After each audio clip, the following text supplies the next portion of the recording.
I'm going to squawk. Is your voice bug?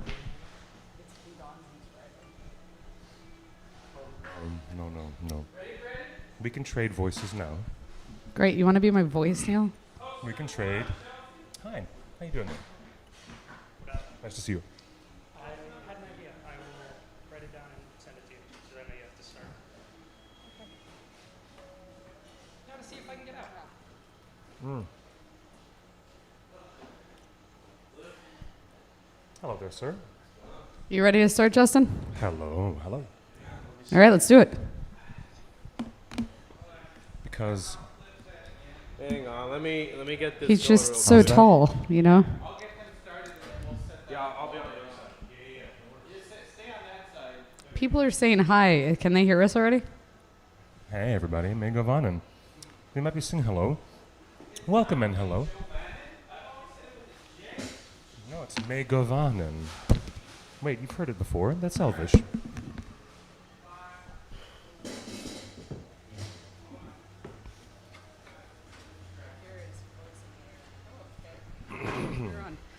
Hi, everybody.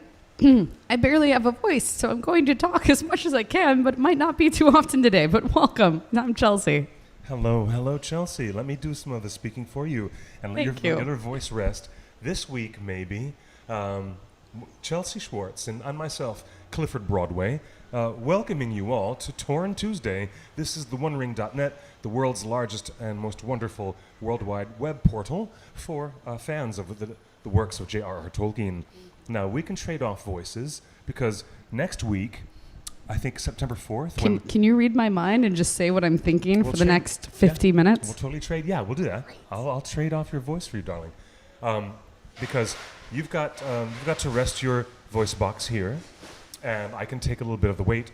Then after September 4th, when I get my wisdom tooth pulled, and I'm not able to Then talk, it'll be my then turn. We'll trade. Okay. Okay. That's fair, that's we'll trade fair. off, and you can be my voice for as long as you'd like, Wait, because I'll be weird. so for that. right after It'll be Dark very Crystal weird. comes out, you're having your wisdom teeth out, and then you're not going to be able to tell us your thoughts on Dark Crystal? Oh no, I'm absolute. Oh my gosh, I think we will have one Tuesday broadcast, and then I get my teeth pulled the next day. I think that's how that works. So I'm thinking I'll be just right wipe the back. Screen up like you had before. It's hilarious. It's so good to see you. Chelsea's going to take a quick moment off camera. Welcome to the OneRing.net, and hello everybody. We're going to respond to all of you live because that's the nature of our show. Yes, it is live, and we're coming to you from Scum and Villainy Cantina. Wave and say hi to the fine folks. Scum and Villainy Cantina. Hey there. Hey. The hardworking staff are getting ready for a big event. Do you have the Another wonderful night. Hi, Jen. Hey, how are you? Lovely to see you. And we have a special guest I'll move right now. joining us. Film editor Vaughn is going to be joining us very soon. We're going to talk about the 70mm presentation of J.R.R. Tolkien films, in particular the very final, All right, while you're getting final set up, put- IMAX and then presentation Put this there, and then I can focus. of Okay, cool. Hobbit, An Unexpected Journey, before it was removed completely to the digital format, and no other Tolkien films would ever be presented in that film format ever again. This film preservationist, film editor, and 70mm historian, friend of ours, did a really cool article that you guys would have seen on the OneRing.net. We just published it about a week ago, right? Yeah, that's right. And so give it a whirl, folks. Go back to the main page. Yes, that's right. I'm actually telling you to point your web browser to theonering.net, and you'll even find it posted in reference in our social media streams. Right now? You want him to leave our show? No, you guys have it in a separate window, and then pop back in, and here you are. And we'll be joining this live chat with Facebook. There are people with us live on Periscope, YouTube Live, Twitter Live, and Twitch. Are we still on soon? Actually, if we could only broadcast in 70mm, widescreen, Yep. CinemaScope, we should do some honorary like camera tricks. Are we live on AOL? Oh gosh, on America Online? Does that thing still exist? Indeed, I know it does. I know someone I just... I think it still does. Yes, there was a bride and groom inquiring about hiring me to officiate a ceremony for them next Valentine's Day. That next was February. AOL themed? No, she actually had an email address that At AOL. suddenly Okay. reminded me that AOL still existed. I'm like, oh gosh, you're the only person in decades I've sent an email to who actually has that still. Oh my gosh, it's so funny. Amazing. So, hello, and there's a live chat for you guys to actually call in or even send text messages. It is a hotline, and it is number floating across the screen right over my head, 530-64-FRODO. That's 530-64-FRODO. For Frodo. And now, Vaughn, you all set up? Yep. It looks like, now, the man has been playing out like I am like just getting a first glimpse of these huge film strips that you have out here. Yeah, that's right. On the bar. Yeah. Vaughn, say hi to the folks. We've got a camera on you over here. Yeah, how's it going, Say hi, everybody? everybody. What's going on? I'm Vaughn. I'm an independent filmmaker and IMAX enthusiast, and it's great to be here. Big fan of the show. Well, thank you for providing that really cool editorial piece. Oh, that was Because great. I'm Disney fan here. Okay, Tolkien fan here. Yep. And yet we all and Wait, you you film say fan that here. like I'm not a Tolkien fan. No, No, but well, I mean, yeah. well, we are so much more than the sum of those Yeah. parts, my Yes. love. But in this regard, we're all interested in the way our films presented. That's right. And we're now at a day and age where we're reading nasty articles every day that says AMC Theaters as a chain is neglecting doing the proper masking. That's right. And set up on their screen. Am I wrong? No, And- I mean, and from this technical yeah. standpoint, things are getting botched or ignored. Yeah. And when are the days when we actually cared about the beauty of the film image? Yeah. The way that 70 millimeter can show it the to us. celluloid film image, and thank goodness we have like theaters like ArcLight that preserve stuff like that and be able to present films like Once Upon a Time in Hollywood that just came out from Tarantino, that they bring 35 millimeter prints and 70 millimeter prints there all the time, so you can check it out on the very rare occasions that they play it. Yeah. Now, isn't that true that Tarantino is owner and operator of the New Beverly Cinema? is, yeah. That just reopened after many, many, many months Yep. of renovations. Yep. Very And- busy. Sold out shows every day. And their projection is to specialize in not digital, but Film, yeah. Right? Let's make this distinction clear. For the audience right. that's joining us now, Yeah. we're going to talk about The Hobbit, An Unexpected Journey, That's right. and your own personal journey and how you got this close to it. Yeah. Tell us something about it. Well, 'Cause you guys can read the article that's there, but you're here. Tell us Yeah, about it. well, it's interesting because, first of all, before I knew I wanted to make movies, one of my first movie-going experiences, actually my very first movie-going experience, was in IMAX, was in a 70-millimeter IMAX theater, which I consult with to this day and attend to this day. The first ever film I saw in IMAX, first movie-going experience ever, was Fantasia 2000. Fantasia 2000. On IMAX, 70-millimeter, yeah. Remember when it was just a bloody tent? Yeah. They hadn't even, it was a canvassed parcel Yeah. of a building. This, and a Disney historian might want to correct me, but they had built it so fast for the premiere Yeah. of Fantasia 2000. That's right. And they didn't finish the walls and the outer Yeah. structure of the thing until later Yeah. around the tortoise shell that had been tented in with canvas. That's right. And I was there in the audience on a very cold, wet, rainy Yep. night in December. It was crazy because if I recall correctly, the IMAX prints went out first because they had the limited engagement for a couple of months, and then the 35 started rolling out. They wanted to push this for IMAX first because it was the first ever animated feature to showcase the IMAX experience. And Disney said, we're going to animate to the IMAX film frame. So they didn't have to post-convert it later. They actually painted in and drew in their animation to the 70-millimeter frame, so it was all authentic.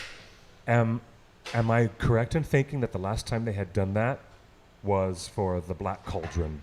Black Cauldron was not an IMAX. I don't No, but it was 70 millimeter That's film. right. Okay, and then where that means that they had cells that were that wide. that were that for hand wide, painting, and and they were able to actually, instead of post-converting it later, they would be able to draw their images and their backgrounds to fit the frame, so they authentically made it. Yeah. The only other time that Disney animators had done that hands-on was with Sleeping Beauty, Yep. which is particularly stunning for its super, super wide cinemascope. That's right. Stunning, and the way that those artists format and compose That's those right. images. It's just amazing. Especially when you have movies that weren't made for the 70-millimeter film experience, but Disney released a couple of movies such as Lion King that re-released the original 1994 version, re-released in IMAX for the special edition. So you had the extra song with the Morning Report in it, but it was the first time you get to see it on the big screen in Which IMAX. they never should have done. Yeah.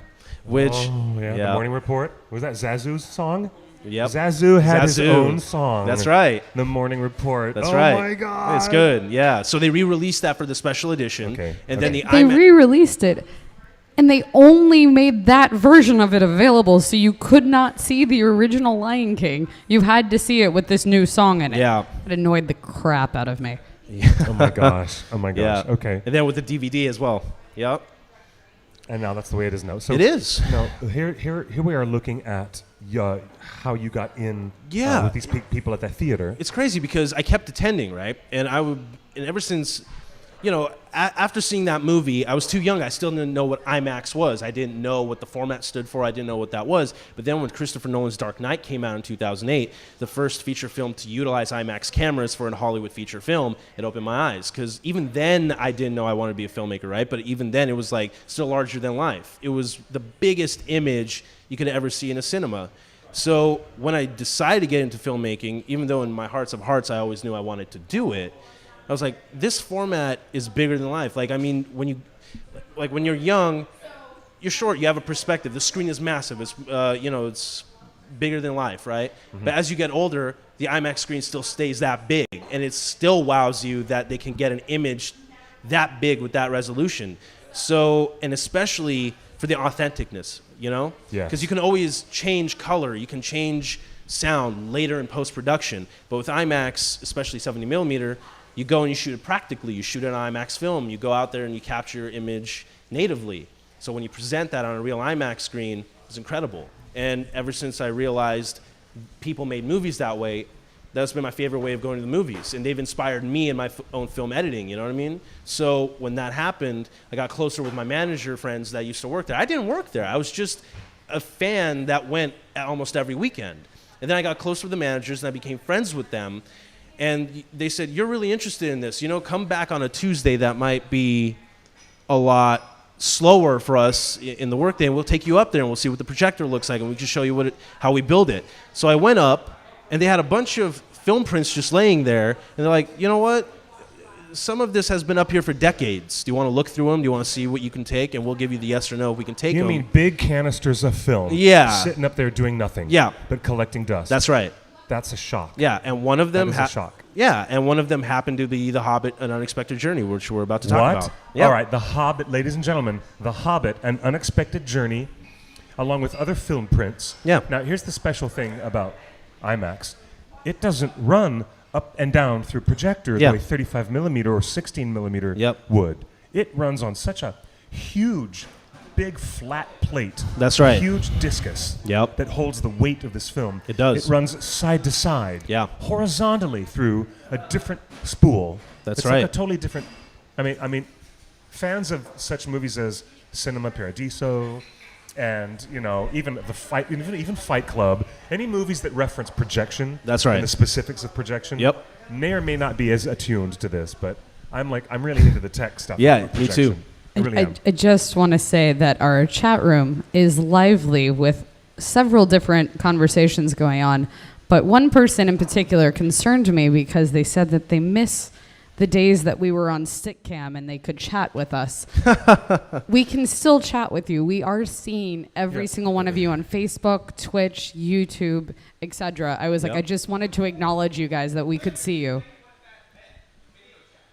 Yeah, well, the Stickcam thing is a thing of, it was a glorious moment in time for that kind of sharing. That's right. And we do see you all right now in Pinterest, Facebook, YouTube Live, Twitter Live, and I'm seeing lots and lots of folks talking, but I'm not seeing their faces. And they had a little thumbnail of themselves sitting there happily chatting with us. So every person we chatted with had a merry little thumbnail of them going, hi-ho, hello, it's me. And we became friends with, a girl who called herself Pippin and a gentleman named Pete. In fact, Pete has been one of our audience members faithfully for 7.5 years. Yep. Continually. And we have a lot of people that have been with us. 8 continuous years doing this live stream. Wait, our anniversary is next week? Next April. Whoa. Oh, April. I thought you meant next week. Man.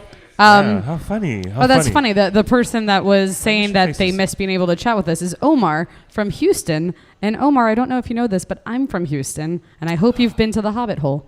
Oh. Yes. We We went when we did the drive-through. We met the man, and he brought his family. We all ate there together. Nice, You know nice. what? All right, my gosh, you are the Houstonite. Is that correct? A Houstonian. A Houstonian. Oh, Sorry. Yeah. Chelsea, tell the folks about that Hobbit Cafe restaurant. Okay, so the And I love Hobbit it. I love Hole is this amazing restaurant that's literally hidden away. You have to know it's there to find it. Yeah. And you walk Yeah. in, and it's very country in its field. Like, it feels like it was built out of like a log cabin kind of thing. And when I was a kid, it was just full of fantasy artwork and things that you would imagine that any artist could draw from Lord of the Rings. And the menu is all inspired off of things you see in the book and a lot of food that the hobbits especially would eat. And then as the movies came out, It is a they started culinary to joy. gain memorabilia from the movies and have it Yeah. all around there. So now it's just a collection of everything Tolkien that you would know and love. And Yes. it's Sounds especially- amazing. It Never is been, amazing. but it sounds the amazing. food, this was like before it was trendy. It was all locally sourced and organic and farm to table and all of that Yeah. stuff. And Yeah. delicious, delicious food. Absolutely Yep. delicious. It isn't everybody if you're here in North America, if you're anywhere near in the state of Texas, the great state of Texas, get yourself to Houston and go to. All right, just we've plugged you enough, but we Yep. love you. God, I love That's you. right. And I'm glad that you mentioned this because Omar, we're glad to have you and these familiar people because they do feel like community. You guys make it feel like family. Coming back and doing this show and having a lot of wonderful faces, and thank you for joining us. But let's talk about the way Professor Tolkien's work has been projected That's right. in IMAX. Yeah. Specifically, we know what Yeah. what'd you say, Shad? I hear the salted pork is particularly It is. It is salted pork. Oh man. You rascals. That's right. All right. There was no IMAX technology back in the day when Ralph Bakshi made his Lord of the Rings. That's right. And his was definitely 35 millimeter. 35 millimeter film. That's right. Hand drawn. Hand drawn. Over rotoscoping. That's right. Lots of and interesting technologies and Yep. mixed media. That's as right. Ralph Bakshi was known to do. Yeah. And a great score Yep. by Howard Rosenman, which strangely he copied off of himself for Star Trek 4. Yep. But we'll not get into That's that. deep cuts right there, but The you know. super deep cut. Yep. He totally copied his own Lord of the Rings score. But it's for his own the Star thing, Trek you know what I film. mean? It's his own music, so he His can own do what he music, so wants. He Yeah. plagiarized himself in a That's weird right. way. Now, move forward to Peter Jackson's Lord of the Rings Yep. trilogy and all of the awards and the great work by Andrew Lesney, That's right. the late and great, may he rest in peace, Hmm? Andrew Lesney, one of the great editors. He won the Oscar for Babe, did he not? Yes, that's right. Before he won the Oscar for Fellowship, etc. None of that was shot in 70 millimeter. Yep. Was Lord of the Rings shot in 35 millimeter? It was 35 millimeter Okay. film. Yeah. Skip ahead now to the Hobbit trilogy. That's right. And it's a whole new game. Peter decides he's doing 48 frames per second. Yep. And using this thing called the new Epic Red camera, which Which is a we new used in film school, which is Now, it's at the truly time- epic. At the time, it was the first big Hollywood, or maybe it wasn't even maybe the Hollywood blockbuster label doesn't fit for the Hobbit trilogy. It was one of the but- it was Red was for The Hobbit was one of the very first films in Hollywood to shoot completely with those cameras. for Commercials, major commercials had done it. Films had used it partially, but with The Hobbit, it was completely. And it was shot yeah. in 3D stereo. That's right. Photography. Yep. And its biggest failure was its presentation That's in the high right. frame rate of 4. Now, where does IMAX and the 70 millimeter presentation fit into that story? Well, it's crazy because you talk about how IMAX is just larger than life, right? And you're supposed to give people it's like a window into that world. You watch it on a real screen. You take the goofiness of the 3D glasses away, and it's crazy how real IMAX 70 millimeter 2D landscape looks because it. Yeah, I'll be able to show you guys right here. Justin, have we got this camera here ready to? Oh, awesome. Right here. Oh, here. Oh, hey. Now, this is Rivendell? This is Bilbo and Rivendell. That's That right. is that famous camera down at ankle level. That's right. Or But look knee level. Yeah. Ankle at Hobbit's knee level. That's right. Looking up at the surroundings. That's right. so at like my height. Oh my God, Chelsea, I love you. You're so Oh cute. man. You guys, look at this. This is amazing. Yeah. Now, what is it about this landscape image that IMAX can do better than anyone? Well, it's crazy because, they shot it on digitally, right? So it captures more of a real, in their minds, they were trying to capture a real life aesthetic to the surroundings and the atmosphere. But what you lose with digital is the tangible analog look that the 35 millimeter film had, because with 35 millimeter and 35 and 70 millimeter analog film, celluloid, you get the grain. It looks more tangible. It looks more authentic. It looks like you shot it on real locations, what they did for Rings. And they did for The Hobbit as well. Quite a few of the locations in New Zealand were really there. But a lot of it was done on a green screen. A lot of it was done on stage. And what the IMAX presentation gives you is they didn't change anything regarding how they shot it, but you present it on celluloid, it's still going to give you that tangible feel as if they did, because you could see the film grain pop up here and there. And the colors, even though it wasn't tampered with in post, the light from the projector that shoots through the film is, again, I use the word tangible, but it's very authentic. It looks like real light. It looks like a real atmosphere. Let's talk about the way this looks in relation to the way the 48 frames per second looked. That's right. The way that audiences responded, may I say, honestly now, in retrospect, overwhelmingly negatively. Yeah. Because the high frame rate presentation made it look like like a video game. High quality video, television, high def That's television right. broadcast. It just took me Like- out like of a the telenovela. story. I can show them a clearer version right here if you don't mind. I'll put this right here. We'll show a larger image right here. We can go like this. Oops. Whoop. Yeah, but what's crazy about it is that when you have movies that are shot digitally, they still fail to capture that real authenticness and real world looking. And a lot of the complaints people had about the Hobbit trilogy was that it looked too fake. It looked too digital, and it took people out of it. It took me out of the story. Yeah. So if we look at an image like this, it also it made me like question my eyesight. Like, I don't like questioning my own vision. Can we talk for a quick second? That's right. If you can hear me, let's talk for one quick second and interject about the first digital presentation of Episode 1, The Phantom Menace. That's right. And there was so much guff in the press about Texas Instruments working, or whoever that company was, getting into bed with Lucasfilm to replace the bloody 35 millimeter projector and make sure every theater can have the best digital experience. Oh, God, what Episode 1 looked like on those screens. Do you guys remember that? But luckily, there wasn't a lot of digital projectors at that point. And even when Episode 3 Revenge... They were the earliest gen. They were earliest gen, but majority of the theaters were still playing it on film. They had no choice because it was very expensive to obtain at that point. Right. You know? I was too young at that point to really notice the difference. How old were you when Phantom Menace came out? It was beginning of high school-ish, but I wasn't like paying attention to film quality at that point. Really? Even when Episode 3 came out, that was Episode 1, what a lot of people don't know, was actually shot on film. Episode 1 was shot on film. Episodes 2 and 3 were the ones that were shot digitally. But even if you look at the 35 millimeter film print of 2 and 3, they still look more authentic, even though a lot of the world is digital, because that film grain still gives it that tangible real world feeling to it. The only thing that I noticed that took me out of those was just the blatant, like, new CGI characters in the middle of live action. That's right. Whereas they were trying to make them blend in, unlike movies like Who Framed Roger Rabbit or Mary Poppins, where it was very clear you were supposed to be in a cartoon world around the real life. That was the only thing I remember about those first episodes that I was like, this is weird.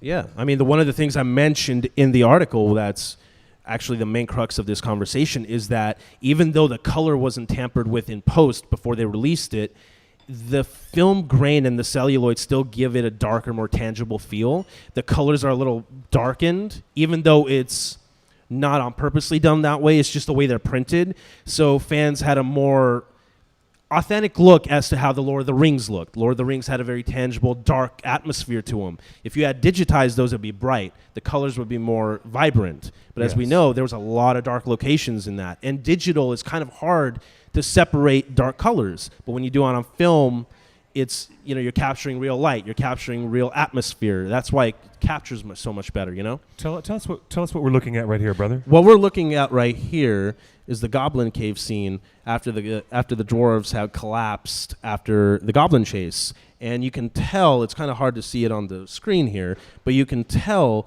that even the light is a lot more visible on this, because if you watch the Blu-ray version, for example, it's hard to make it out. It's hard to make out who's who. But with the lighting, you can at least make out faces. You can at least make out characters. You know what I mean? It's a lot more beautiful to look at something that you can see. And you found an entire film print just sitting up there. Yeah. Which means, ultimately, that we might have a movie party. Yeah, a movie party. We might actually someday get Southern California ringers together. Yep. To see, because this is the only one. This is the only one. Because Hobbit Part 2 and 3, Desolation of Smaug, and, of course, the Battle of the Five Armies, right. never saw light of day as a film print in 70 millimeter. It just didn't happen. What I just learned is that Desolation of Smaug had a film print made, but it was never distributed. They actually had one that was supposed to come out, but because of them pushing high frame rate in 3D, it was never done. It was easier. You didn't have to hire people to set that print. They actually struck a single print. A couple of them. 70 millimeter IMAX. That's right. So there's one at least or two that exist Yes. somewhere in the world. At their warehouse or somewhere like that. Never released. And so those films 2 and 3 didn't get the treatment, and you actually have. Yeah. Now you were showing. I even gave you one. Actually, it was so beautiful. Yeah. I know, but I'm trying to. Yeah. Let's go to the next one. This is it. My favorite shot. That's my favorite shot in there too. I'm going on an adventure. Yeah, but look how I'd much. just like to say that while we're nerding out about IMAX and beautiful stills from The Hobbit, the chat room is making me very happy because they're talking about Loki. They're not even paying attention to us. They're talking about the Loki series on Disney Plus, and this is why you're my people. Yep. That's really great to have. Everyone was always throwing out the basic idea because everyone universally loves Tom Hiddleston to come on board Amazon Prime as Sauron / Anatar. Yes. And do the whole Loki thing all over again. And honestly, it's possible. They're not going to start character, shooting Loki until the end of next year. They're just beginning to start writing pages. I was like, so he could technically get cast quickly and film some stuff for Amazon. I'm just saying. But he'd be the exact same character. But he's good at it. He's great at it. He's great at it. I know. Yep. Somebody said they'd love to see Benedict Cumberbatch in that role, and then Jeremy Irons as Morgoth, and I was like, ooh. Whoa. I was Okay. like, yeah, All right. sounds good. I'm totally down for Jeremy Irons. Irons all the way.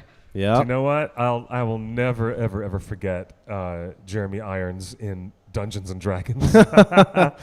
Because Also in Aragon. I'll he never was in there forget too. Jeremy Irons as Scar. Scar. Come on. The But- best. Before The Lord of the Rings could get released in theaters, Yeah. New Line Cinema wanted to make sure it would not fail. And they were terrified that The Fellowship of the Ring and all their other investment in the other two films, which were still being made, they weren't sure how they were going to pull it off. Yep. One of the best things they wanted to do was neutralize the eggs, the rotten eggs, and they got rid of a quick distribution of Dungeons and Dragons, shuffled it away so that the film marketplace had gotten rid of the taste of fantasy films. And then The Fellowship of the Ring comes out in late December. Late December in the year 2000. I believe, And yeah. Was it 2000? Yeah, it was in the 2000. 2000s. Oh my God, we're the just year hitting 2000. that 2000s, yeah. 20th anniversary mark. Year 2000. Oh my gosh. And you it's talk, crazy. and it's crazy that you bring up Lord of the Rings because all of the Lord of the Rings films were projected on film as we were talking about. And what's crazy Yes. that I mentioned in the article as well is that the Blu-ray and DVD versions of those films, even the VHS, had a film print transfer for home video, so you can actually see the authentic way it was shot and the way it was presented in the theater, and you can still see some of the film grains. And one of the things I pointed out in the article was if you look at the title sequence, even on the Blu-ray, which you can actually pause and look at the detail, you can actually see the title kind of moving up and down a bit. Why? Because it was transferred from film. That's right. That's right. And we didn't get that transfer on the Blu-ray DVD version of The Hobbit, so that was the only authentic way you can see it. Cliff, in this shot, right at the top of the hill, that's Bilbo's, that's Bag End, right? Right at the very top. That's right. I've Yes, never it is. actually stilled this to look at that shot. I was like, that's gorgeously set up That is to bag be like, end. look at what I'm leaving behind and where I'm going. Yep. That's a that is- picture X frame right there, you know? That's amazing. There is the party tree is not visible in this shot. However, there is a small, unique. What is unique about that single tree, which is on top of Bag End. Yep. Is it is the only artificial tree that the prop department had to make. The rest of the farmland has all original farmland trees, except for that one little special one they made to put on top of Bag End. Wow, That's the so only- beautiful. that's the So only- Yeah, that beautiful. that's some of the film print right Oh there. my gosh, that is Thorin. There is Richard Armitage having this Yep. amazing moment when the trees have collapsed, and this is the chapter out of the frying pan into the fire. That's right. Even on the soundtrack. Yes, and on the soundtrack, that is the Yep. cue from Howard Shore. Now, in the live chat, everyone says, I'm very confused. What does SJW stand for? Dark Lord Sauron? Anyone? SJW? social justice warriors. Yeah. Yep. It says they need to keep SJW away from Lord of the Rings. I was like, who is that? That is abbreviation for social justice warriors. There it is. So those are the kinds of conversations Yeah, we it's don't usually huge. have on this show. We don't usually talk about. I was wondering where that came from Yeah, while I will. everyone else is talking about Jeremy Irons We showed and the Tom billboard shot Hiddleston. earlier. Or I'm more interested in fidelity to Tolkien's works than I'm interested in whether the writers and producers are going to Is the party You know, tree from the acorn in Bjorn's garden? do stuff like that. Yeah, here's the authentic shot of Thorin right Yes, there. no, that's right, Natalie. Natalie is correct. They had to attach each leaf individually. Here's the Thorin shot right this there. is the actual. That's the actual Thorin There's shot only right one, there. two- Yeah. Yep. Yeah, what is that? Justin on the would top? like to know That what the is green stripe the is. green strip right there. Yeah. That is the model and make number of each print, so they can categorize how many prints are out there, what print is being projected, and all of that. So they can keep track of every one that goes out. Can we talk science guy for a minute? How long? Bill I mean, Nye? How long is a spool of 70 millimeter IMAX film for a movie of such a running time as this, as An Unexpected Journey, which, unless I'm wrong, was 2 hours and 40 minutes? Aren't spools all the same size? You just have additional spools? Or Well, IMAX is different because the size is a lot bigger. So Okay. in IMAX, it depends, but as a full frame and as a full print, it reached about 6 feet wide. Mm-hmm. And there were no trailers attached to it because the trailers would actually have the rest of the film fall off. Right. And what's most interesting about it is that in the IMAX version that I remember seeing, this is the actual film print that I saw in the theater when I watched it. It was so long, the credits weren't even scrolling. They were like TV credits where they just, fade in and fade out. You couldn't do the full 8 minutes of credits because it wouldn't fit. So you had to do a short, condensed version of it. And I remember the song didn't even go all, like the Misty Mountain song at the credits, couldn't finish all the way because they didn't have enough space. Wait, so you're saying Wow. the spool was 6 feet wide? The whole film platter that they've had it on Wow. was on 6 feet wide. Yeah. That's crazy. So they actually, Wow. so this Yep. isn't like the old days when we actually had to splice film and Yeah. change reels and hit the button on the new projector to get going. Oh, you still do that. You still Okay. do that. But because, and this is even the crazier part, it's even more difficult because a lot of people don't know that on 35 millimeter and standard 70 millimeter film, the sound is attached on the side of the film. IMAX doesn't have that. IMAX's film is just a picture only. So the sound is a completely So you have separate to animal. sync the You have to sync it audio. up. That's right. Interesting. And that's why when you see an IMAX film like The Hobbit or The Dark Knight, Dunkirk, or any of Nolan's films, that's why the sound is so incredible because it's singular. It's not made to be attached to anything, so you Right. can have the most immersive surround sound. Back in the day, like the old black and white silent movies that That's had how they music. did it. I was gonna say that's Yeah. how they did it for those. So we kind of went back a little bit Yep. while increasing one part of the technology. That's fascinating. That's right. And the do- score just blazed. So in the 35 millimeter film, when it was time to switch it, that little black dot would just go in That's the right. corner. Do you have anything like that in IMAX? We don't. We actually, well, I don't work for IMAX, but I know people that work there. I do this on the side as a project because I love them so right, much. but you know about it, so I'm That's asking right. you as a. That's right. No, it's all actually a full plattered sync. So it usually comes into like 40 to 70 different cartridges. You put it, you assemble it. You have you actually need 2 projectionists to do it because it's so big. You put it together and then it just sits there and you just sync up the audio and it's ready to go. And somebody Interesting. always has to sit up there and make sure that nothing happens to it. Because usually with 35 millimeter prints, it's easier. You play it, you leave it, you come back, and you Right. rewind it.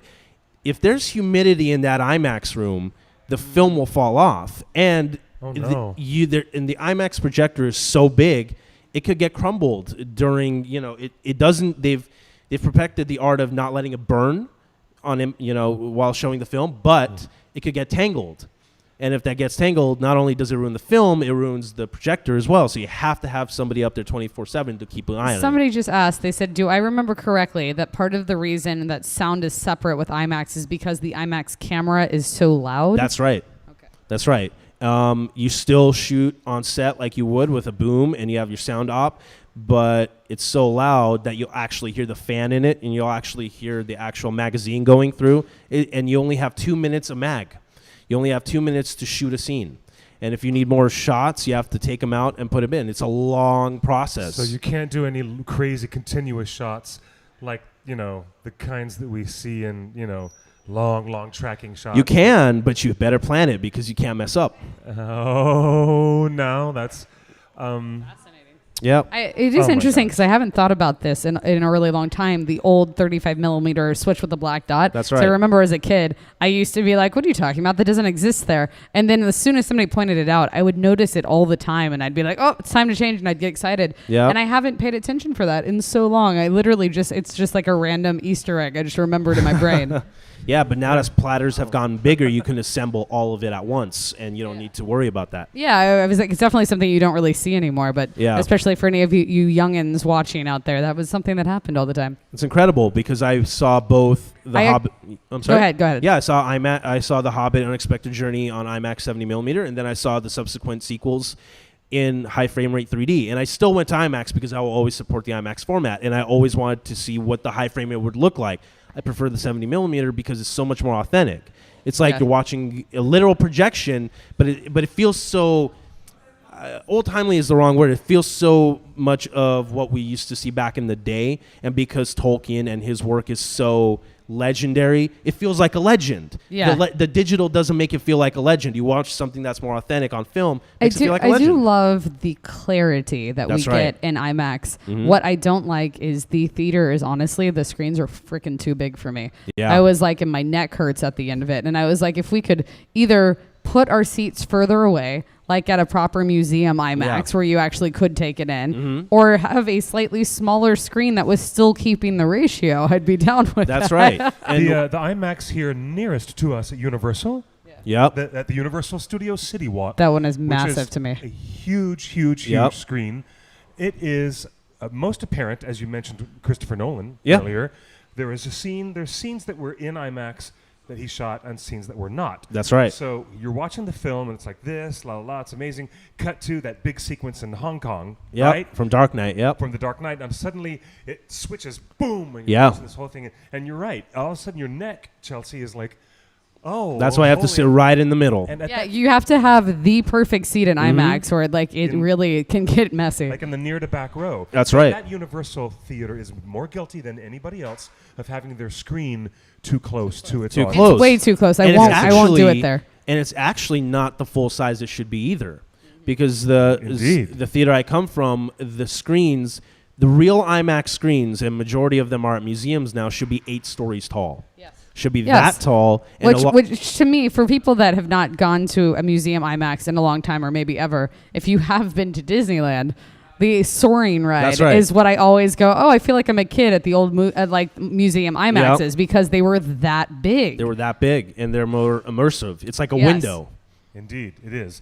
And therefore, ultimately, this is the very, very best film-like presentation of The Hobbit, An Unexpected Journey, which you will ever get to see. is on this 70 millimeter. Is on that IMAX. 70 millimeter. The other two films never made it because, hey, Warner Brothers New Line did not even let Desolation get out. Yep. It's still sitting somewhere. And they were So this is pushing. it. Yeah, that's This is it. that's another shot of Gandalf in the trees. Yes. And look at the orange. You can tell the color is a lot Oh, more yeah. vibrant. I'm so impressed with the. It's like the difference between Nikon and Canon. Yeah. I'm always impressed with the inherent in-universe logic that makes sense for Gandalf to behave the way he behaves. Yeah. The way Gandalf wrote him was that he was the possessor of the Ring of Fire, That's right. Narya. Mhm. And it was an elven ring of power given to him by Círdan, the great elven lord, who kept watch over the Grey Havens during all the second and third ages of Middle-earth. Círdan recognized who Gandalf was when he arrived on the shores, and he took that ring off and said, "You're going to need this more than I'm going to need it, buddy.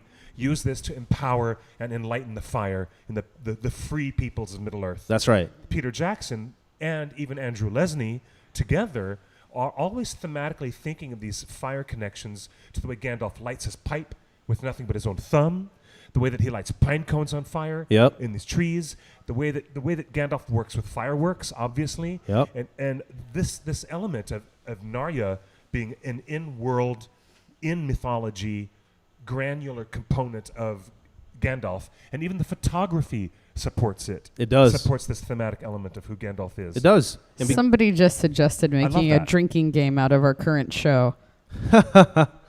I'm dying. It's every time we say 70 millimeter, they want to take a shot. Hey, let's do it right now. Thank you, Shad. Okay, yes, that would be the drinking game. That would be. Oh, Torn that's Tuesday's hilarious. we should have a drinking game anyways. Here's another fun thing that I'd like, while we're talking about film qualities and stuff, that pops into my head, was this is something that like is rare for it to happen now, but when I was younger, Quentin Tarantino's Four Rooms was in the theater. Yep. And this film literally caught fire to where we were looking at the screen and you saw this flame, just like this circle that started to spread.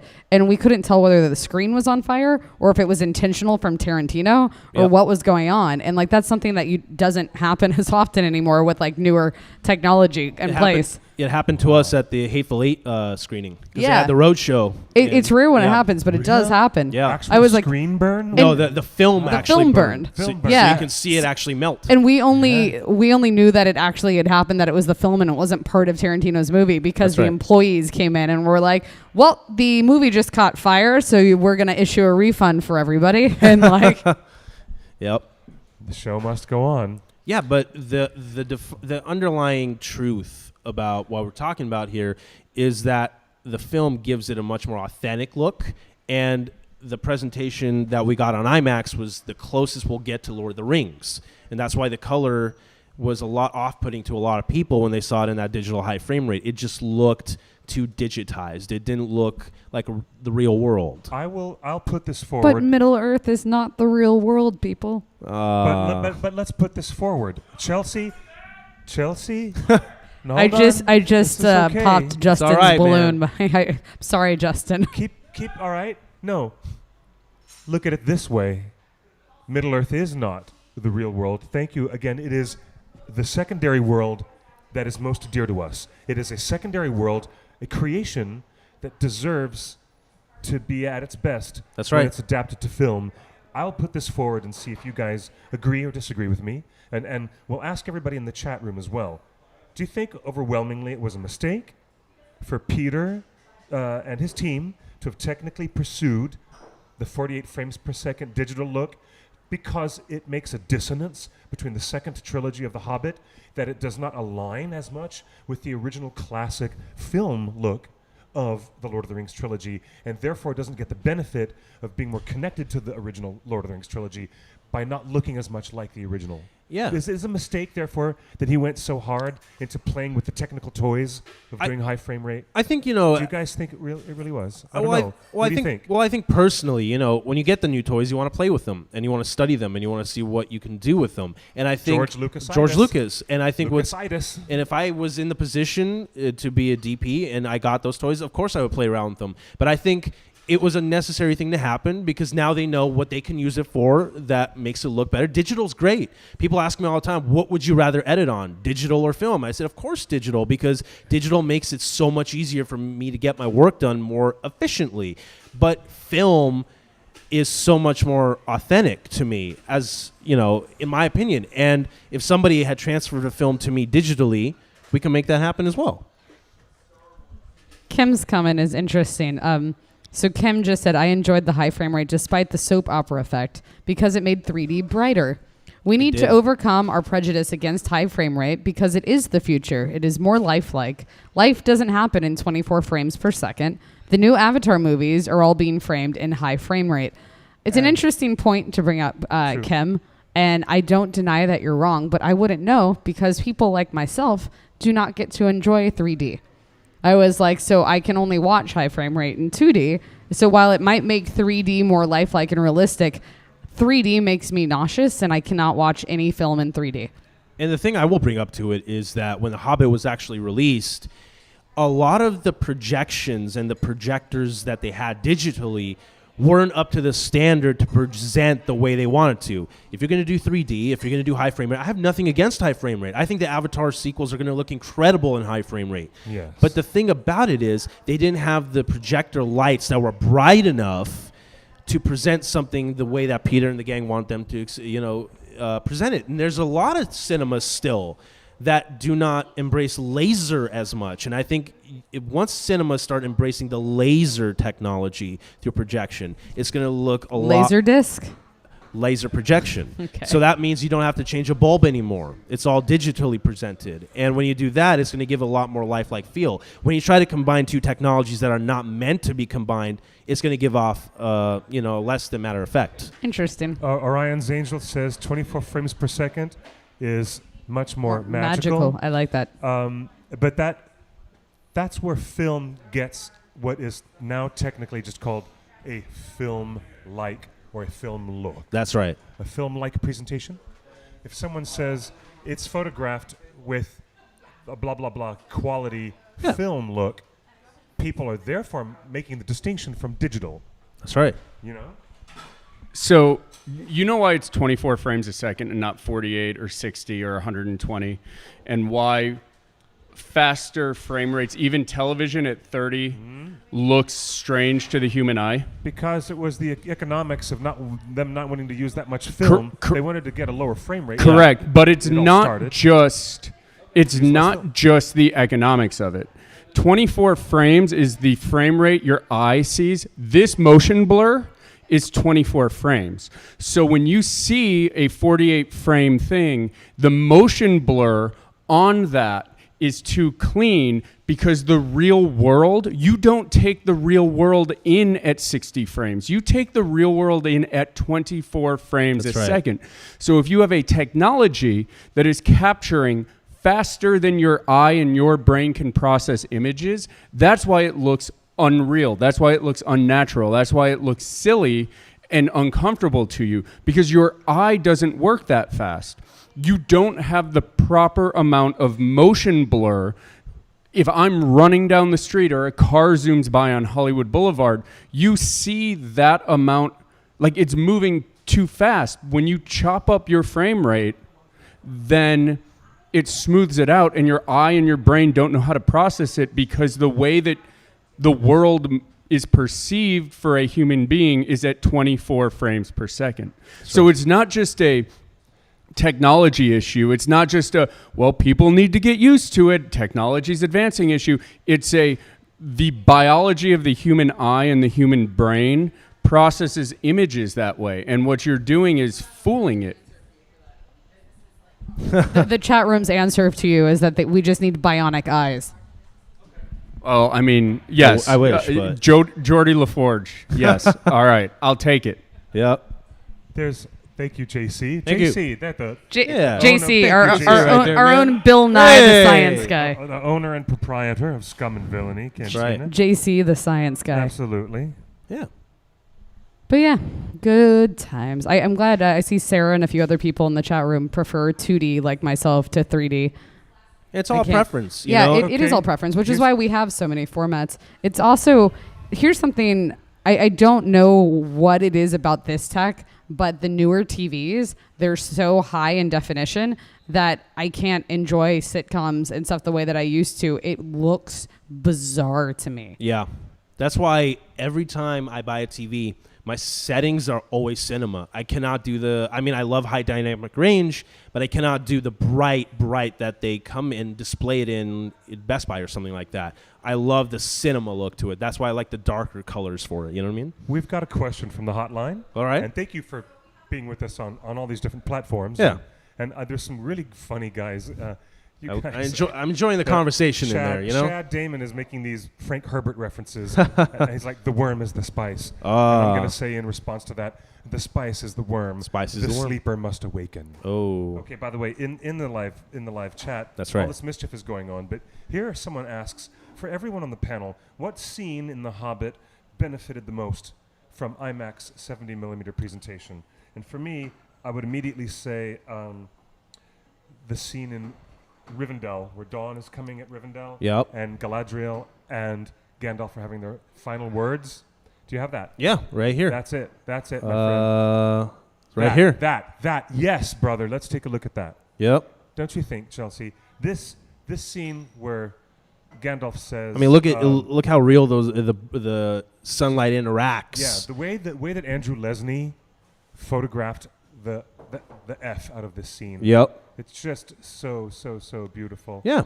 And the way she is gilded in light, as it is, he is haloed in light. That's right. And it's just a really great bit of, painting. Yeah, and I agree. It's a bit of artistry here. And I agree with your answer that I think this is one of the scenes that benefited the most because, again, when you watch it projected, it moves a little bit because it's actual frame. It's not still, right? So you can, if you pay attention as it rolls through the screen, it moves a little bit. So it's like somebody was on location and actually took a film camera and shot them there. And it looks, the background looks more realistic, the environment looks realistic, and the characters are much more detailed. I know, Shad. I just mean, hey, all you guys in general. I know that, but anyways, hey, that's funny.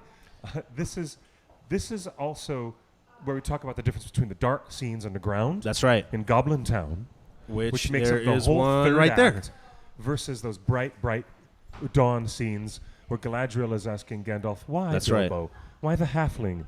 And then all of a sudden, he turns and she's gone. She's just vanished, and the audience is left still feeling the wisp of her energy in the room. That's right. But these dark scenes, most of the people who were like, "Oh, too much digital, way too much CGI," the CGI motion capture on Gollum was amazing. Looked best because it was in this dark underground. And it's scene. also It moved looked great. It's moved on from motion capture to performance capture, where you can actually be on the set and interact with the other actors. Because what happened before is Andy Serkis would interact with Sean Astin and Elijah Wood, but then would go to a separate stage and re-record it on film, and then they would integrate both of them. Now with a head-mounted cameras that capture his face, his muscles, his eyes, you can have Andy Serkis interact with the actors on set, and then just make him up later in CGI. My only complaint is that the tinge of blue light in Sting is not the same as the way Frodo has it. It's not the same. It's dimmer and paler in the Fellowship of the Ring films, but in An Unexpected Journey, it is really like aqua blue, and That's it's right. much brighter. Do you notice? Notice Sting has a totally different But glow. even in here, you can see it's a little more authentic looking here. I'm just saying. Yeah. I'm just saying. The rust. You mean? That's right. What? Only 60 years worth of rust compared to the fact that blade is thousands of years old. Hey. It was made for the Goblin Wars. Yep. In Gondolin, in the Silmarillion. I'll offer two theories. What is it with Sting? Let's hear it. So much more blue? The first theory Ladies and gentlemen, is JC it's more blue in Hobbit than in Lord of the Rings. Perhaps it has to do with the Uruk-hai and the power of the orcs growing with Sauron. That's actually pretty good. Or it's similar to the way they did Yoda in The Last Jedi, which is they just didn't give a fuck. Oh. We don't drop F-bombs on this show. Sorry. Okay. I get you what you mean right there. Yep. Beep.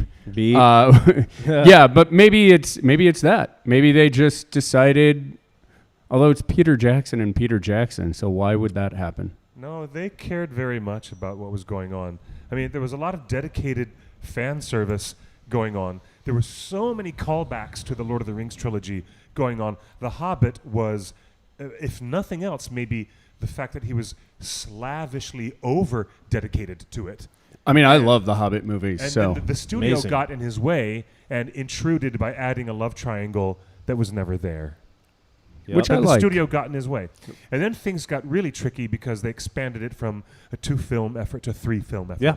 And then it became really wacky. And that story is best told by watching the appendices in the back of the extended edition Blu-rays of The Hobbit. That's where right. Michael Pellerin's team had put together the most extraordinary story about how Peter and everybody had to change course and take more time to make a third film happen. But that's part of the weird price that had to be paid. Warner Brothers was like, yes, you've got the infrastructure in place, you've got the people, here's the money, we know we're going to make another $1 billion off of this. Yep. Go for it. And he was thinking along the lines of, how can I satisfy the narrative? How can I even plan a proper battle of 5 armies to make it happen? So maybe Sling is brighter blue, but actually it should have been brighter green for more money. Sting? Yeah. Sting? Sting. Not Sling. Sting. Sting. That's funny. That was a tongue. That's hilarious. Tongue slip. Thank you, Mr. JC. So, Cliff, we're almost at 6 o'clock. Well, oh, look at, there's Gollum. Look at that beautiful frame of Gollum. Yes. All right, what do you think? Chelsea, do you think sometime soon in the coming months, maybe we should have like a big party and have an unexpected journey, unspooled? Any excuse to get the ringers together and watch any of That'd the be films, amazing. I'm down Oh my for. God, Vaughn, what do you think? It'd be amazing. We got to talk to the studio and see if we can make that happen. And it's an IMAX thing, too. Okay. Yeah, it'd be fun. Jason Creed in the YouTube chat says, Cliff, it's like when Bilbo puts the ring on. That whipping effect is not as strong because Peter Jackson said that evil was not at its full power yet. Which is what Not enough JC power- just said. That's right. Exactly. Yep. I get that. Good stuff. Oh, yeah. Okay. So Green Dragon gossip. Green Dragon. We're going to take a minute. Join us as we sit in our booth in the back of the Green Dragon, All right. which is our pseudonym for, this geeky bar, Yep. Melanie, which I'm loving so So much. we end every show by talking about anything in pop culture that we want to talk about that All happened right. this week. Let's do it. So yes. the big thing for me and the reason why my throat is killing me is that I attended D23 Expo this weekend Oh, Oh yes. my gosh, that was where? Here in in Anaheim. Yeah, Anaheim. in Anaheim, That's right right. across from Disneyland. I was in the room for all the big Disney Plus presentations, the studio presentations, the parks panels, all of that stuff. I went to the Disney on Broadway show.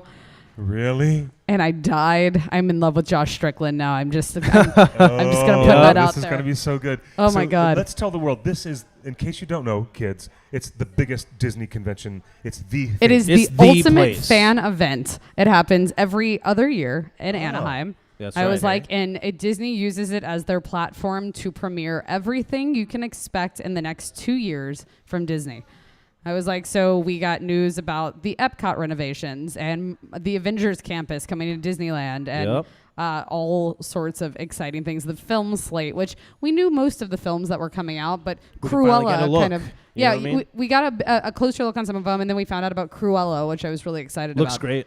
Yeah. Love that still. Yeah, the still's amazing. Emma Thompson and Emma Stone are going to be in it. It looks awesome. It's great. Oh my gosh, yes. Chelsea, you need some hot Scottish breakfast with. Yes, I do. I need some honey and lemon and some tea. Absolutely. A hot toddy would be great. for Yes, your voice, except I I think. don't drink anymore. You But don't there drink, is okay. that. Anyway, but I saw some people in the chat earlier talking about Disney Plus, and they weren't sure if they were going to get it. And I'm just going to make one sales pitch here about Disney Plus. I personally was the first person to sign up that was not a cast member on Thursday before D23 started because I was in the exhibit hall setting up my booth. And I bought 3 years of Disney Plus for $140, which is Wow. about 1 year for free. And I got my founder's pin. And Disney has now extended this offer to all D23 members. Now, D23 Yep. is the official Disney fan club. You do not have to pay to be a D23 member. It is Nope. free to sign up. So if you go Okay. to d23.com right right. now, Yep. you can get 3 years of Disney Plus for $140. They'll mail you a Founders Circle pin in the mail, and you basically get an entire year for free at that price. That's right. I was like, it's a great deal. Yeah, Sounds wonderful. I'm going to be away in the UK starting next week for a while. So because my editing mentor's out there, and I'm going and taking a little break, but you bet I'm going to sign up for that and Right? watch Yeah, it. I mean, Yeah, especially so at that many price, it shows. makes it like $3 a month. Yeah. And if you're interested, they're going to do a bundle in November that'll be Hulu, ESPN Plus, and Disney Plus for $12.99 a month. I don't care about sports. I And don't we need got a ESPN. show about with Jeff Goldblum. Yes, exactly. Okay, so let's talk Disney Plus content. at launch, The World According to Jeff Goldblum. Yes. This is a docu-series by National Geographic starring Jeff Goldblum, where he explores any topic that fascinates him, and he is fascinated by a lot of things. Explores the world. So like he's got an episode on ice cream. He has an episode on sneakers, on jewelry, on tattoos, on like all sorts of stuff. And he's really digging into like, where did this come from and why is it a phenomenon? Like there's an episode on swimming and bicycles. For the ice cream episode, he sat down with Ben and Jerry themselves. Not like I went to the Ben and Jerry factory. The he creators. He sat down with Ben and Jerry. That sounds amazing. It is. He went to SneakerCon for the sneaker episode and was blown away. I got to spend an hour with Jeff Goldblum this weekend, so I was geeking out about the show with him. Amazing. Oh, great. He was blown away by SneakerCon because people would just walk around, as he called it, with satchels of cash because none of the vendors take credit card. They only take cash for their sneakers. And the sneakers were averaging $12,000. So people were carrying around like drug money of like, I got 50 grand in my pocket here to just spend on some sneakers. And that shot's in the trailer, so you can see that. Oh, yeah, totally. It was crazy. So it's funny. Most of the advance warnings that's a joke. Most of the advance signaling we've been getting has been about the WandaVision show. Amazing. Right, which we're not getting any of the Marvel series for 3 years. Yeah, but no one's talking about the Jeff Goldblum I am. series. I'm You talking are. about it. I watched that trailer and I'm like, I'm in. It was the thing I wanted more information about than anything else going into D23, and I was super happy that they gave it to us. On top of that, we're going to have the first episode of The Mandalorian at launch. Yes. We're going to have Noelle, which is their Christmas movie that looks super adorable. I was like, we'll have the new live-action Lady and the Tramp at launch. Coming within like a month, you'll have the High School Musical series. You're also going to have the series that I think our ringers are going to be excited about called Prop Culture. Not pop, but prop culture. Pop Culture Request is Mark Hamill's show. Yeah, and so Prop Culture is where they're picking one subject per episode, and they are digging into the props that made the movie, and they're finding like they're doing the Muppet movie, the original Muppet movie. And, oh my God, yes. And they did the original Tron as an episode. And you're talking about a time when people were not storing props because they didn't realize that these movies were going to be a thing, and they didn't have money and budgets to house these props. And they had to go and find people that worked on the film that happened to have something buried in their garage, and they're finding gems. And they did an episode on Pirates of the Caribbean with the blacksmith who made over 600 swords for this film and can make a sword in 2 minutes. And they go through his workshop and they talk about sword making. So that's so cool. There's an episode for Narnia, for Lion, the Witch, and the Wardrobe, which they were talking about John Howe a lot in. And I think the ringers especially will be excited because you will get some John Howe love in this series. I love that. I love getting some John Howe. Yeah, and I mean that kind of ties into the conversation we were having earlier about authentic things that are being kept for everybody to share around the world. Because the reason I got into saving film prints, whether it's IMAX or 35 in the first place, is because a lot of places after decades were disposing of them, and that's why I decided to take on the side project while I do my main editing to share it with the world, to share things like this with fans of movies and people that don't know what film presentations look like. Somebody that I've got an opportunity to do that. I'm trying to spread it with the world, and it's great to do it here with you guys. Totally. So that's very exciting. But D23 must have focused so much on the launch of Disney Plus. Oh yeah, it was a giant advertisement for Disney Plus. I've been getting The Mandalorian nonstop in my timeline. Cannot wait. Feeds constantly on Twitter.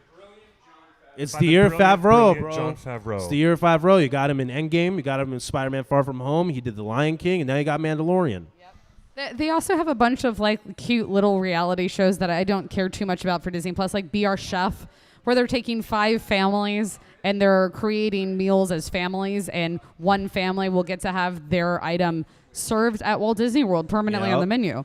I was like, which is kind of exciting for that family, and the family wins like a Disney cruise thing.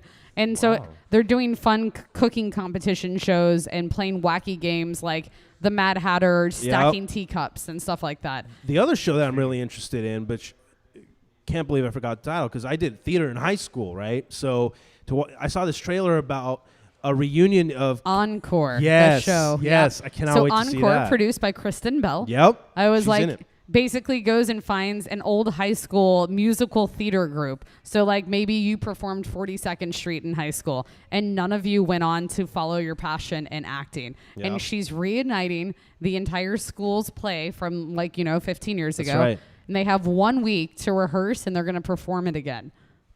That's Nice. amazing. So that's Nice. interesting. Aravandi in the live chat says, do we know if the Disney Plus streaming service will have older Disney catalog movies in it? Yes, it like will. The really Yes. old ones from when Walt was alive. Yes. asking Yes, they for- will. Asking for my mom. How So cute, at how cute. launch, you will have the 13 original Disney animation. So you've got Snow White, you've got Peter Pan, Sleeping Beauty, all of that. So those first 13, the classics. And then within 2 years, the full Disney animation catalog will be there. At launch, you will also have all of the Pixar catalog. Yep. You will. Pixar is also creating a new short series just for Disney Plus. So there'll be tons of Pixar shorts if you like those. You'll also have the Marvel catalog. Most of it will be available at launch. Endgame comes in the middle of December. Star Wars. All of Star Wars will be at launch. Ooh. You're also going to have over 5,000 hours of Disney Channel original programming. So that's Gummy Bears, Darkwing Duck, Tailspin, Mickey Mouse Club, and all the DComs, the Disney Channel original movies. Speaking of Disney Channel, Okay. the one I have to bring up for Disney Plus is because I grew up with it. You know, a lot of people did. Was that they announced that Hilary Duff would be coming back and rebooting Lizzie McGuire. Yes, which was a huge as thing. an older Lizzie McGuire, she's gonna be 30 now. 30. Yeah. And what's crazy about that gosh. is that not to delve too much into it, but even guys like that show because you felt like you can be her friend. And, it tackled stuff about friendship and growing up. And now it's going to be a new look at what does it happen to people that grow up? What's that stage of their life going to be like? So Yep. it's going to be really exciting to watch that. And especially like you mentioned the Marvel series that are coming. These Marvel series from MCU are officially part of Phase 4. So it's the first time that Marvel's incorporating TV shows into their cinematic universe, which is Yep. amazing. And at D23, they announced 3 additional shows. So that's 6 MCU shows coming to Disney Plus in the next amazing. 3 years. Wowzer. And this is very exciting. And there's another reason why I'm going to, and I know there might not have been a single mention of this at all, but I will remind everyone that Disney repurchased the rights to the Chronicles of Prydain series by Lloyd Alexander. That's If right. you're asking what is that? That is like the Welsh version of the Lord of the Rings. Okay? It's like the big fantasy series that uses all of Welsh folklore, languages, and references, and it's very, very Welsh, and it's very much where the Black Cauldron comes from. And since Disney Plus is now a thing, I guarantee you Yeah, maybe. they're going to be Maybe. mining that. Yeah. And they're probably going to announce a production on the Black Cauldron now coming out as part of the full 5-book series Yep. of the Chronicles of Prydain, starting with the Book of 3, and then there's the Black Cauldron, there's Turan Wanderer, all these books in that series. Great stuff. All you hardcore Narnia, Lord of the Rings fans who are also in that camp, hey, welcome. Watch to the Lloyd- out. welcome to the Lloyd Alexander camp. I'm Yeah. excited about this ongoing embrace of high fantasy. Yes, absolutely. Because if Amazon succeeds with their embrace of Tolkien, which is now a big question mark, but it's something we're all very excited about, Very. then Disney Plus and those executives will say, hey, that's the signal. Let's dig into Lloyd Alexander Yeah. stuff and redo Black Cauldron. I mean, fantasy. it's happening, kids. It's yeah. happening now. So somebody just said, what do you think are the big things missing from Disney Plus as far as we know now? I can't think of anything that's missing because as far as the obvious things that are missing, they already have a 5-year plan to add all of them from the Disney catalog onto this streaming service. In addition to Marvel, Star Wars, Nat Geo, and Disney, you're also getting Fox content, That's which was right. barely highlighted at D23. But all of the Simpsons are coming to Disney Plus. That's I right. was Oh, like, in the hello. entire Fox movie library, so that's Princess Bride and The like X-Men. yeah, all and of them. the Firefly TV show, like Yeah. all of that Oh, stuff. Wow. All of that will 20th Century also Fox. be, yeah, it's, yeah, what's amazing. And that includes Star Yeah. Wars as well. yes, Yeah. yes. And of course, but I mean, wow. Okay. Yeah. And yeah, everybody in the chat room's like, you're not even talking about the Obi-Wan series. I was like, we don't even know officially if it's a Kenobi series. We just know that there will be a new show that will Ewan involve. McGregor will be playing Kenobi. Yes, that will involve the Kenobi character, and Ewan will be reprising his role. That's That's all right. we know. I was like, and then we also have the Clone Wars series That's coming right. as well. Yep. So Disney Plus has a 5-year plan to recoup costs for everything and premiere a slow launch of content. That's right. At launch, we're supposed to have 10 original series, and by the end of 2020, we should have 25 original series. That's right. And by the end of the 5-year plan, there will be over 50 original series, plus over 25 original movies. This is why this is why Amazon is making Lord of the Rings, because Disney Yes. is making these moves. It's because, and the last thing I want to talk about before we close the show, since we're getting close to the end of our little green dragon gossip corner, the Netflix folks are wasting no time in heavy marketing push now for the Dark Crystal Age of Resistance. That's right. Which drops Friday. Friday, guys. Yes. So in between now and the next time we all talk together live, We'll I'm gonna have be Dark doing Crystal. this. Oh my god! Oh my god! Oh my god! Oh my god! Yep. Oh my god! Oh my god! All day I'm gonna be doing this. But we'll also have Crazy. Carnival Row from Amazon, which Carnival Row. But Orlando Bloom's new series. That's right. this is where the rubber meets the road. Disney Plus is pushing very hard now into the marketplace. Netflix is already there with the success of many series that they've done, especially Black Mirror, and they're going to get primetime Emmys for Bandersnatch. I guarantee you. Yeah. And all this stuff is happening with Game of Thrones off the air. Amazon is bringing Tolkien to life. The Dark Crystal now launches in a few days. 37-year-old, deeply embraced fantasy property. That's right. Now resurrected with the blessing of the children of Jim Henson. Do Yeah. you believe it? It's all coming together. It's all coming. What a great time to be a fantasy nerd. And that- speaking of Jim Henson, this is so great for us. It they is. also announced a Muppets short series coming to Disney Plus. That's I'm so right. down for this. Yep. I am so down. Nostalgia. So Even all of the Henson there's stuff coming. Even the whispers of the Sandman, Neil Gaiman's ultra classic and greatest accomplishment in comic book history, now being whispered as a big thing that Warner Brothers would be bringing to what? Well, Warner Brothers would probably bring it to some streaming service of some That's kind. right. Possibly. I It's do gonna be have huge. a It's all technical, somebody mentioned this in the chat room, so I'm going to clarify what I know. So everyone was like, you should probably lock in prices now because the cost of Disney Plus will probably go up from $7 a month gradually. So it's at launch, it'll be $6.99 a month. For our 3-year deal, you will automatically renew at the 3 years at an annual price of $69.99. Yep. I was like, so you'll be locking in that price if you do the 3-year commitment now and then paying annually. The other thing they told cheap, super super cheap. cheap, Yep. super cheap. And then the other thing that they told us was that you will be able to use your one account for 4 screens at the same time without an issue, but as many devices as you want. But once you have more than 4 people watching at the same moment, it will kick one of you out. That's right. So that's pretty amazing for a family deal. Sharing all right, that's Yeah. like sharing a hot link. Yep. All right. I'm loving this because we're the beneficiaries of all the great storytelling and the creators, like the puppeteers, thank you, the artists, the post-production people, and the people in the back of it all Yeah. who are like preserving film. And actually, thank you, Vaughn, Yeah, very no much worry. Yeah. for bringing this energy, and this conversation has been really cool today. You have the biggest energy bounce now, talking about D23, and I'm getting excited for the Dark Crystal this Friday. Yes. I can't believe this is all coming together. Yeah. Also, there's the Geek Gamers Convention, Strategicon. Here in Los Yeah, Angeles. this weekend. That's and right. and Dragon Cons this weekend. Yep. Oh my gosh!